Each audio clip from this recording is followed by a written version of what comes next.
And thank you, Dr. Sunita, and also all the speakers. We'll quickly move on to the next session because we're already late. The next session is on short case discussion by Dr. Nandini, and she is the professor and head of the department at Government Medical College, Trivandrum. And we have Annapurna. I mean, she's my junior. Dr. Annapurna is a senior consultant, and she's HOD at Shankara Hospital in Bangalore, and she's also the president of Karnataka chapter of Agwai, and she's trained in gynae oncology of KCI Bangalore.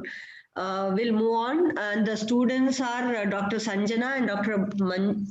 Madhu from Bangalore Medical College. We shall start off the discussion straight away. Welcome all of you. Welcome Dr. Nandini and welcome Annapurna. Thank you, Lata. Yeah.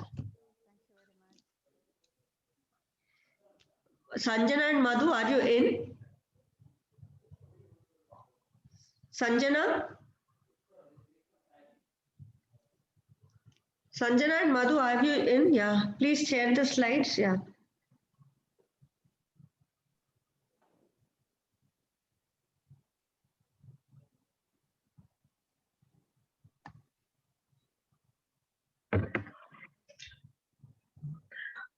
A very good evening, teachers. Today we'll be presenting a case on gestational trophoblastic neoplasia. Please put on your videos, please. Sanjana and Madhu. Ma'am, it is on now. Okay. Okay.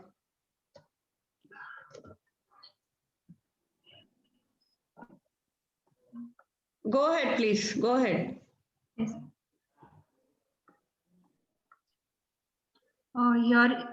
Here is a patient, Mr. X, who is 23 years old from Gauribidnur, Chikbalapur, belonging to lower middle class of socioeconomic status, who had come with the complaints of bleeding per vagina since last 6 months. Patient was apparently normal 6 months ago when she had a spontaneous abortion at 3 months of amenorrhea at her residence. Patient gives a history of bleeding per vagina but is unsure of the nature of products of conception. Urinary pregnancy test was done by self at home at 2 months of amenorrhea. After 2 weeks, she visited hospital for persistent bleed per vagina, where UPT was done, was positive and underwent instrumental evacuation. USG and HPE are not available of the same. Following which, patient had persistent bleeding per vagina, intermittent 3 to 4 days of flow with bleed-free intervals of 5 to 7 days and changes 1 pad per day, not associated with passage of clots or pain abdomen. There is history of undergoing curettage twice, and the sample was sent for histopathological examination.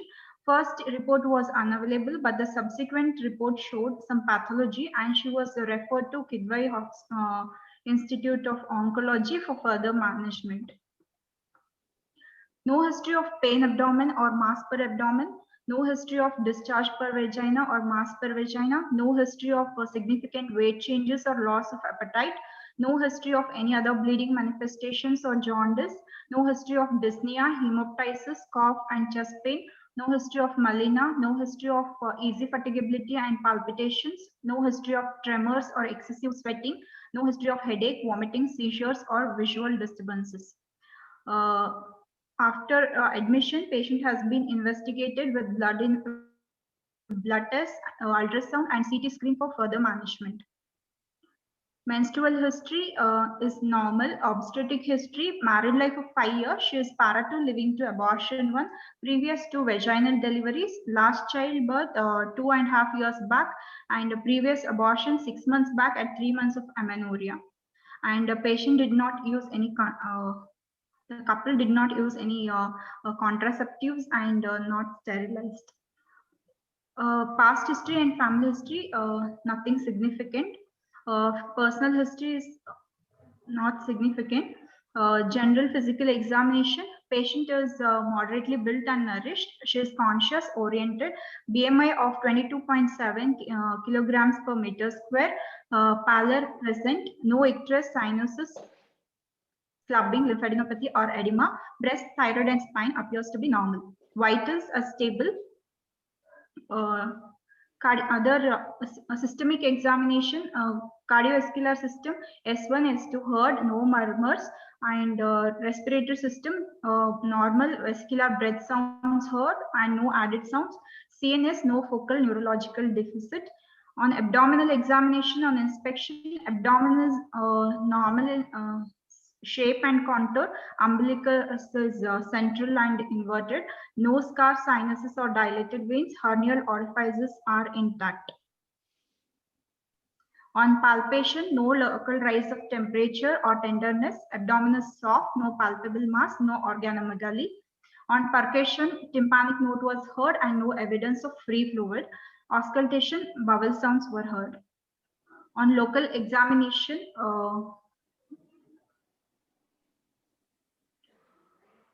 external genitalia, urethral opening and paraurethral region appears normal.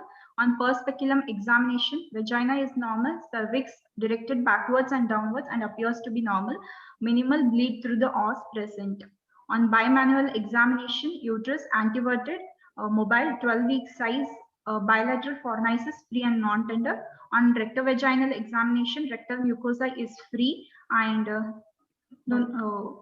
bilateral parametrium is soft. Case summary, a 23-year-old Mistress X who is para 2 living to abortion 1 with complaints of spontaneous abortion at 3 months of amenorrhea 6 months ago, followed by persistent bleed per vagina, for which she underwent curettage and it was sent for histopathological examination, reported as malignancy and was referred to Kidwai Institute of Oncology for further evaluation and management. No clinical features are suggestive of metastasis or thyrotoxicosis. Her previous 2 pregnancies were term deliveries. Last childbirth was 2.5 years back and has no contraceptive usage and is not sterilized. Her previous menstrual cycles were regular and normal. She has no known medical comorbidities, has not undergone any other surgical procedures in the past, and no significant family history. She is moderately built and nourished, appears pale. Her vitals are stable with normal systemic examination. On bimanual examination, uterus is anteverted, 12-week size, mobile, bilateral fornicis are free. Our provisional diagnosis is 23-year-old, para 2 living to abortion 1 with gestational trophoblastic disease with anemia for evaluation. So how do you go about it, Sanjana? These are the investigations. Ma'am, first of all, we have to investigate the patient.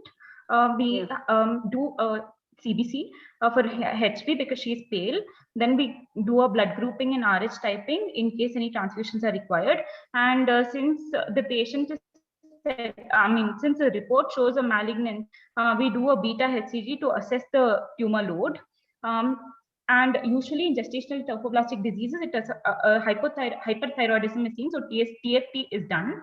LFTs and RFTs are done for evaluation of the tumor load and also for treatment. And in case we do a CCT, then RFT is required.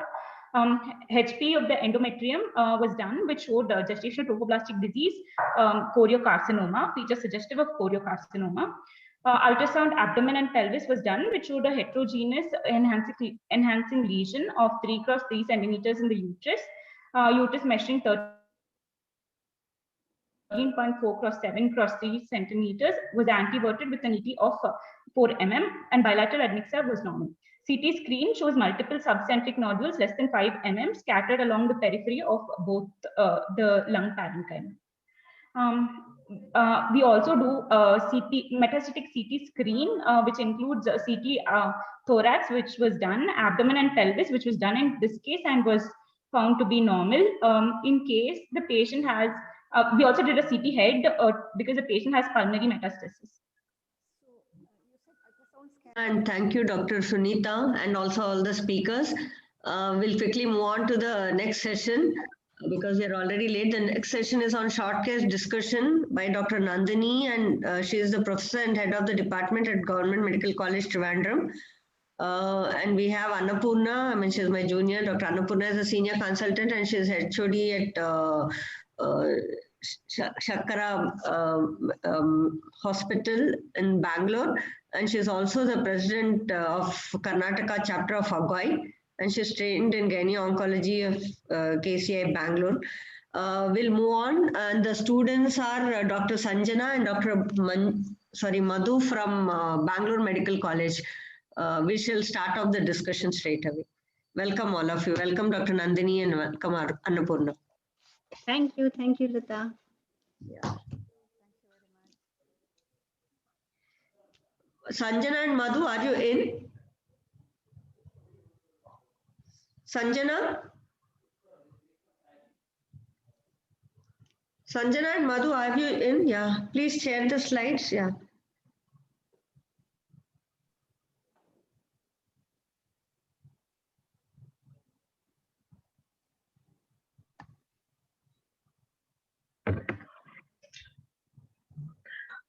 A very good evening, teachers.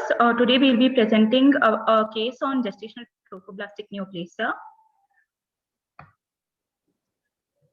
Please put on your videos, please. Sanjana and Madhu. Ma'am, it is on, ma'am. Okay. Okay.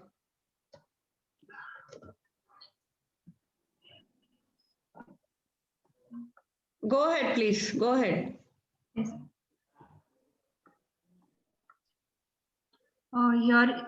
Here is a patient, Mrs. X, who is 23 years old from Gauribidnur, Chikbalapur, belonging to lower middle class of socioeconomic status, who had come with the complaints of bleeding per vagina since last 6 months. Patient was apparently normal 6 months ago when she had a spontaneous abortion at 3 months of amenorrhea at her residence. Patient gives a history of bleeding per vagina, but is unsure of the nature of products of conception. Urinary pregnancy test was done by self at home at 2 months of amenorrhea. After 2 weeks, she visited hospital for persistent bleed per vagina, where UPT was done, was positive and underwent instrumental evacuation. USG and HPE are not available of the same.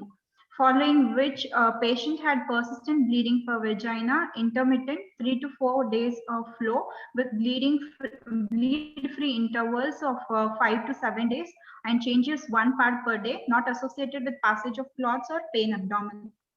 There is history of undergoing curettage twice, and the sample was sent for histopathological examination.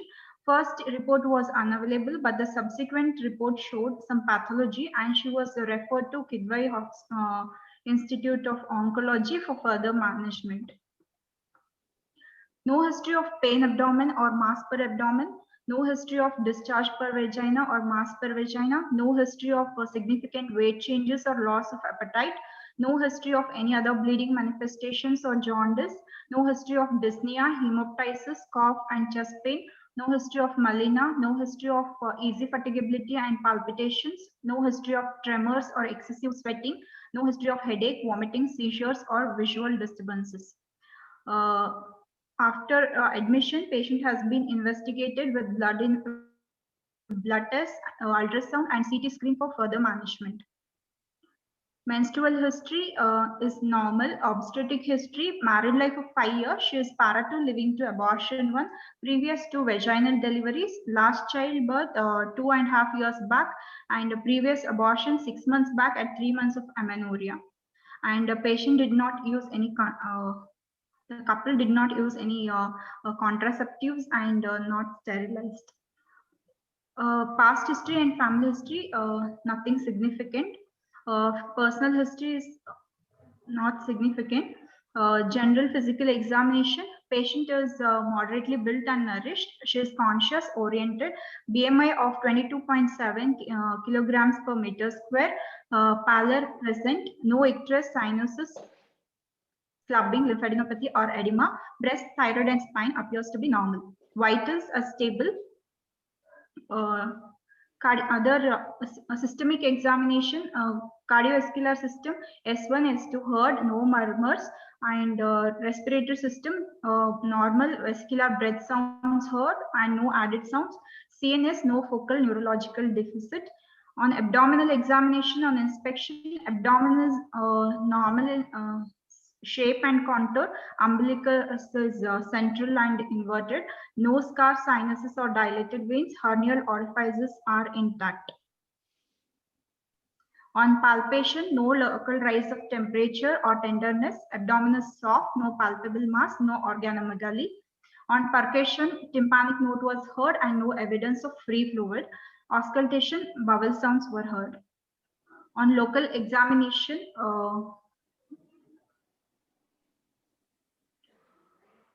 External genitalia, urethral opening and paraurethral region appears normal. On per speculum examination, vagina is normal, cervix directed backwards and downwards and appears to be normal. Minimal bleed through the os present. On bimanual examination, uterus anteverted, mobile, 12-week size, bilateral fornicis free and non-tender. On rectovaginal examination, rectal mucosa is free and bilateral parenchyma soft. Case summary: a 23-year-old Mistress X who is para 2 living to abortion 1 with complaints of spontaneous abortion at 3 months of amenorrhea 6 months ago, followed by persistent bleed per vagina, for which she underwent curettage and it was sent for histopathological examination, reported as malignancy and was referred to Kidwai Institute of Oncology for further evaluation and management. No clinical features are suggestive of metastasis or thyrotoxicosis. Her previous 2 pregnancies were term deliveries. Last childbirth was 2.5 years back and has no contraceptive usage and is not sterilized. Her previous menstrual cycles were regular and normal. She has no known medical comorbidities, has not undergone any other surgical procedures in the past, and no significant family history. She is moderately built and nourished, appears pale. Her vitals are stable with normal systemic examination. On bimanual examination, uterus is anteverted, 12-week size, mobile, bilateral fornicis are free. Our provisional diagnosis is 23-year-old para 2 living to abortion 1 with gestational trophoblastic disease with anemia for evaluation. So how do you go about it, Sanjana? These are the investigations. Ma'am, first of all, we have to investigate the patient. We do a CBC for HB because she is pale. Then we do a blood grouping in RH typing in case any transfusions are required. And since the patient is, since the report shows a malignant, we do a beta HCG to assess the tumor load. And usually in gestational trophoblastic diseases, it is hyperthyroidism is seen. So TFT is done. LFTs and RFTs are done for evaluation of the tumor load and also for treatment. And in case we do a CCT, then RFT is required. HP of the endometrium was done, which showed gestational trophoblastic disease, choriocarcinoma, feature suggestive of choriocarcinoma. Ultrasound abdomen and pelvis was done, which showed a heterogeneous enhancing lesion of 3 × 3 centimeters in the uterus. Uterus measuring 13.4 × 7 × 3 centimeters was anteverted with an ET of 4 mm and bilateral admixture was normal.